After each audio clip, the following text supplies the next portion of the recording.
చాలా కష్టము. దీని నుంచి కొన్ని కుటుంబాలు నాశనం అయిపోయినవి. తెలుసా మీకు? సెల్ ఫోన్ అంటే ఈజీగా తీసుకొని మాట్లాడుతున్నారు. దీంట్లో అనేకం కనబడుతున్నవి.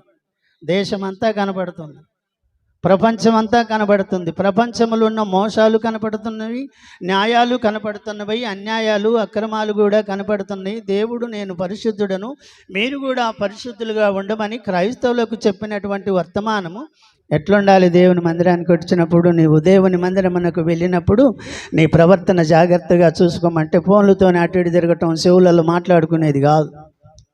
దేవుని రాజ్యాన్ని కట్టేది ఈ పరిశుద్ధులు, ఈ క్రీస్తు రాజ్యసభలో ఉన్నటువంటి వారితో మాట్లాడుతున్నాను నేను. ఊరు మొత్తంతో మాట్లాడతలేదు, కులాలతో మాట్లాడతలేదు, మతాలతో మాట్లాడతలేదు. దైవ సత్యాన్ని బట్టి పరిశుద్ధులుగా ఉండాలి అంటే మీ సెల్ ఫోన్ ఆగిపోవాలి, మీ ఫోన్ మాటలు ఆగిపోవాలి, దేవుని దగ్గరికి తీసుకురావాలి.